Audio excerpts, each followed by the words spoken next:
Well, it's that time of year when people go visit colleges with their kids, and these experiences can be really useful or less than useful. Today, I'm going to be offering my best advice for getting the most out of a college visit. Stay tuned. Okay, so my first bit of advice is to keep in mind that the college visit experience is designed to have people fall in love with the school.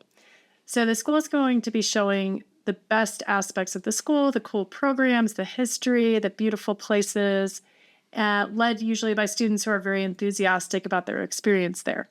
I think it's really important before you get to the school to have done your research on the shadow side of the school. Every school has one. And I have a great video about this where I break down how to research that.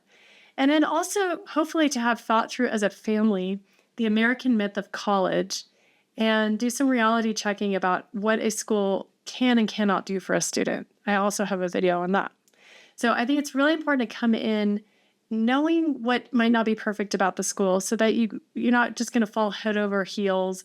And that can put a student, and I've seen this happen so many times, put students and families into imbalance around the application process.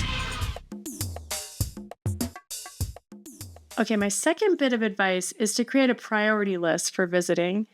I see families really get themselves booked up when they go to a place like LA or the East Coast because there's so many things to see.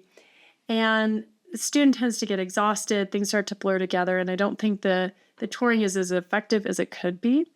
And so I think it's really important to prioritize the schools where there's an overlap of possible enthusiasm and likelihood of acceptance. So if you got to cut something, cut a reach school, don't cut a target school. And try to be flexible because, traveling can be exhausting, things happen. And I think it's much more important to go see one school that's a really solid option as a great place for your kid than see five and be really tired the whole time. So my third bit of advice, it's all sort of, everything relates to one another, but watch the mood of your kid. So I have watched teenagers be a very touchy lot around school visits, and kind of a weird tour guide or bad weather or exhaustion can really color the visit. And in a way that I think sometimes I've seen kids just not even apply to a school where I think actually they would really thrive. So keep in mind that there's sort of an art to it. And if your kid is really not in a great frame of mind, maybe try to move things around and prioritize the schools where your intuition says they could be a great fit. Try to set them up for a good experience there. My fourth piece of advice I tell every student visiting any campus. It's really important to take notes. So parents, please encourage your kid to do this. And if they're not doing it, then maybe you can do it. But in any case, you're going to want a list of anything memorable.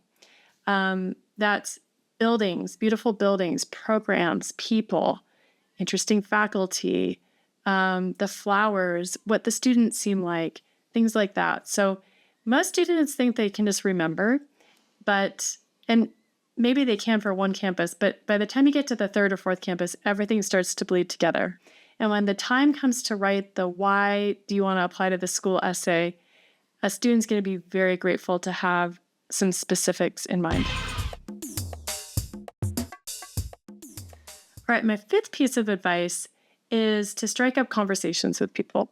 Now, usually, if you're traveling as a family, there's going to be someone in your party, usually a parent, but maybe a student who has the nerve to do this, and most other people in the family don't. So it's interesting how family units sort of balance themselves out this way, but I suggest you elect someone who feels courageous enough to do this, because when you talk to students on a campus and you ask them honestly, what's wrong with this place? What do you like about it?